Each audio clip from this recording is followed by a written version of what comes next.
Actualmente, la psicología social aboga por la unión de la teoría y la praxis, es decir, la inclusión del estudio de la ideología, su aparición, autogestión de organización popular, a la vez que se estudia el rol de agente o catalizador del cambio social dentro de una comunidad específica. Las representaciones sociales, según la teoría propuesta por Zec Moscovici, son formas de conocimiento socialmente elaboradas y compartidas que tienen un origen en la vida cotidiana y que guían el comportamiento de las personas en la sociedad. Estas representaciones juegan un papel fundamental en la construcción de la realidad social, ya que permiten interpretar, comprender y dar sentido a fenómenos y situaciones de la vida diaria. Debido a su naturaleza, estas representaciones sociales requieren de una simplificación que les facilite ser reproducidas, comprendidas y asimiladas por toda la comunidad como parte de una, entre comillas, obviedad acordada, mejor conocido como el sentido común.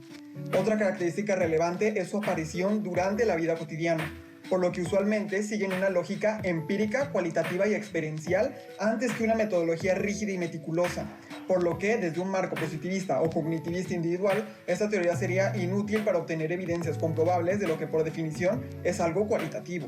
Sin embargo, esta teoría es útil para indagar en la toma de decisiones e inclinaciones de la balanza social o el sentido común sobre un tema en particular dentro de un contexto, además de permitirnos relacionar y observar los actos y discursos dominantes que influyen en la realidad cotidiana y, por tanto, influyen también en el sentido común de las personas.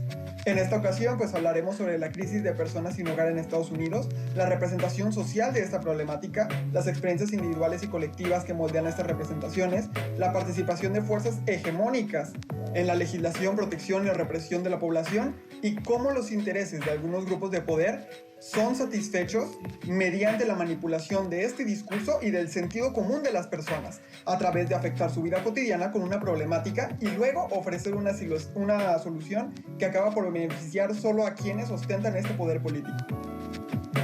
La epidemia de personas sin hogar en los Estados Unidos ha ido en aumento desde 2017, con un recuento récord a nivel nacional de 127.768 personas en 2022 que experimentaron una falta de vivienda crónica.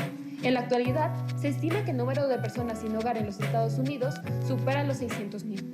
Esto es así a pesar de que el gobierno de los Estados Unidos aprobó la Ley McKinney-Vento, programa de escolaridad gratuita para personas sin hogar, hace más de 3 décadas, que señaló un compromiso legislativo federal para prevenir y poner fin a la falta de vivienda.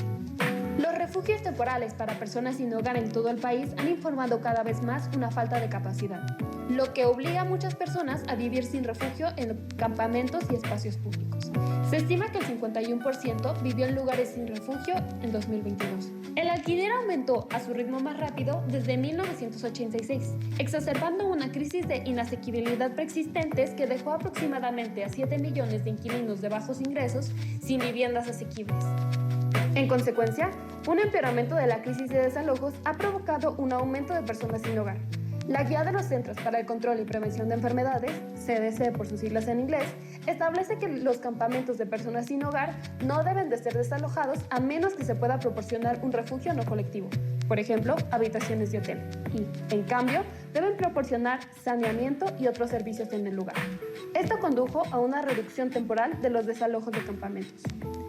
Algunos estados alojaron a miles de personas sin hogar en habitaciones de hotel con fondos de la Agencia Federal para el Manejo de Emergencias, FEMA, por sus siglas en inglés.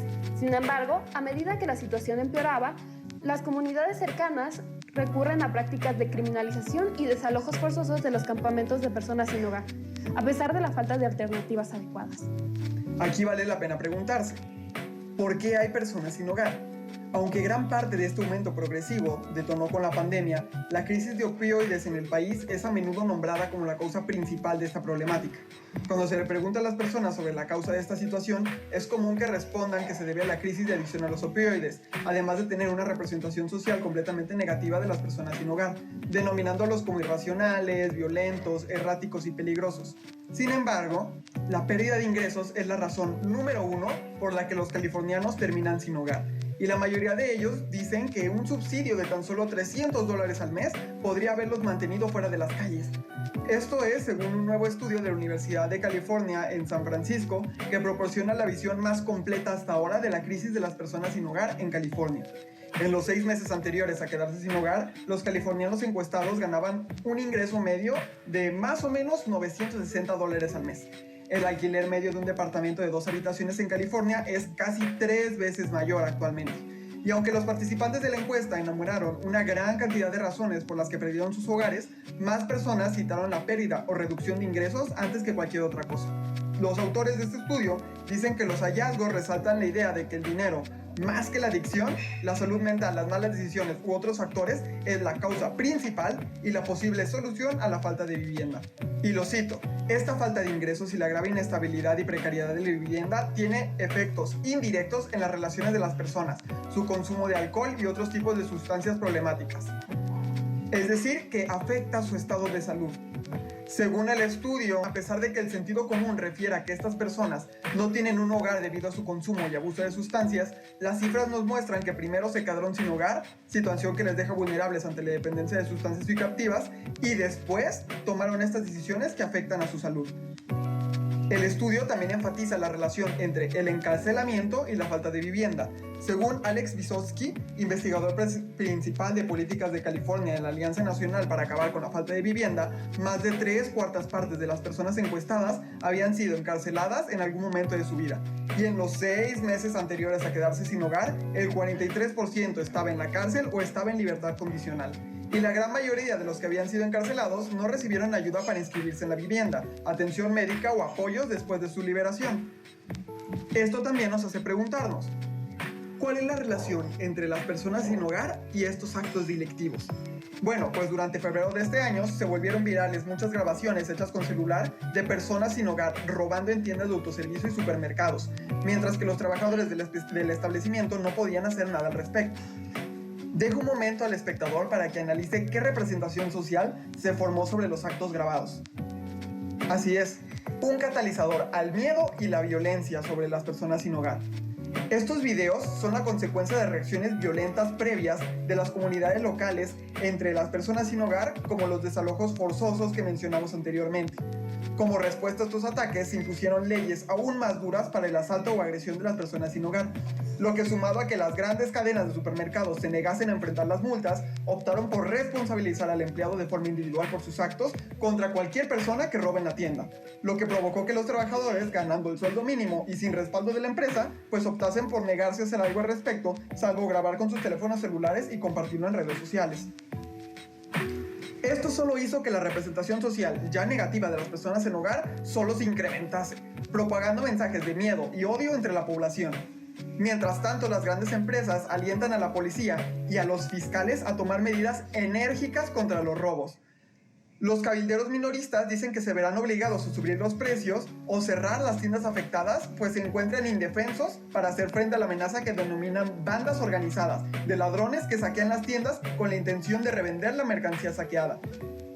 Por otro lado, los legisladores de California, Florida, Luisiana y Carolina del Norte endurecieron las penas por robar en las tiendas. En Luisiana, por ejemplo, cualquier persona que sea sorprendida robando como parte de un grupo podría enfrentarse ahora hasta 7 años de prisión. Ahora hablemos de los cabilderos republicanos. Estos dicen que este tipo de robo es un problema para las tiendas grandes y pequeñas en todos los estados, pero no está claro cuánto peor se ha vuelto el robo en comercios. Los legisladores de California, Florida, Luisiana y Carolina del Norte endurecieron las penas por robar en las tiendas. En Luisiana, por ejemplo, cualquier persona que sea sorprendida robando como parte de un grupo podría enfrentarse ahora hasta 7 años de prisión. Los cabilderos republicanos, por su parte, dicen que este tipo de robo es un problema para las tiendas grandes y pequeñas en todos los estados. Pero no está claro cuánto peor se ha vuelto el robo en comercios. Y esto ocurre porque las estadísticas nacionales no son fiables. Casi el 40% de las agencias de aplicación de la ley no informaron sus datos de delitos más recientes al FBI, informó The Marshall Project en junio del año pasado. E incluso si lo hubieran hecho, la mayoría de los departamentos de policía no tienen una categoría separada para distinguir robo minorista de otro tipo de robos y hurtos. Y sin embargo, los legisladores de al menos 11 estados ya están considerando una legislación que castigaría con mayor dureza a las personas que sean sorprendidas robando en las tiendas con intención de revender mercancía. El pánico por el robo en comercios ofrece una visión en tiempo real de la elaboración de la política contra el crimen en Estados Unidos. Ante la falta de datos fiables y en respuesta a estas percepciones, a estas representaciones sociales de una supuesta anarquía, los legisladores solo enfocan sus esfuerzos en las políticas punitivas como una respuesta de puro sentido común. Mientras tanto, los críticos de la respuesta legislativa dicen que décadas de investigación sobre la disuasión del crimen dejan en claro que un enfoque más duro no va a tener el efecto deseado y solo va a exacerbar las disparidades raciales del sistema.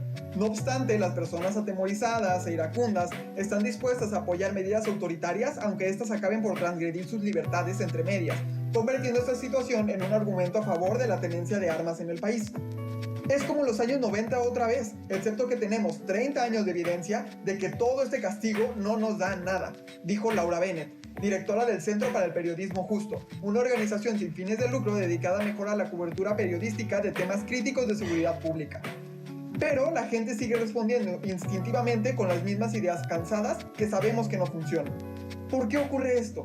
¿Por qué decidimos apegarnos a una solución cuya evidencia e investigación está en su contra? ¿Por qué lo importante no es si funciona? Es si la respuesta se puede transmitir y reproducir con facilidad. Esto ocurre debido a, según Moscovici, la representación social. Por tanto, podemos ver cómo la venta de una solución simple y alineada de las creencias previas de un sector de la población no requiere ser una solución efectiva, solo debe ser atractiva para ese público. Ante esto, los legisladores, los cabilderos, los gobernantes republicanos son quienes sacan mayor partido de esta situación. Sin embargo, del otro lado, en la tajada demócrata debemos preguntarnos ¿quién paga y quién provee el alquiler? El Departamento del Tesoro de Estados Unidos tiene un programa de asistencia de alquiler de emergencia, ERA por sus siglas en inglés, que brinda asistencia financiera para apoyar a la estabilidad de la vivienda para los inquilinos. Los programas ERA han proporcionado más de 46,000 millones en fondos, ayudando a comunidades con más de 10 millones de pagos a inquilinos que enfrentan el desalojo. Los fondos se pueden utilizar para varios aspectos. Por ejemplo, incluido el pago de alquiler, los servicios públicos y otros gastos relacionados con la vivienda. Además, la administración Biden ha intensificado los esfuerzos para prevenir los desalojos y brindar asistencia de emergencia a los inquilinos. Basta con ver en los criterios de elegibilidad que estas medidas se utilizan para el beneficio solo de los grandes edificios de vivienda u hotelería. Aquí es donde se logran varios objetivos a la vez. Vamos por pasos.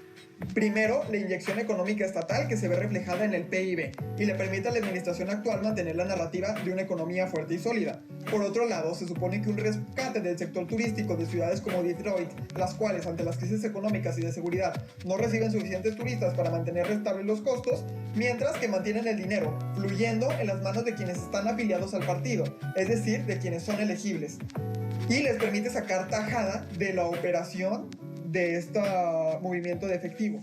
Y finalmente, de cara al público, lo que manifestará la representación social es la solución directa y simple al problema de las personas sin hogar.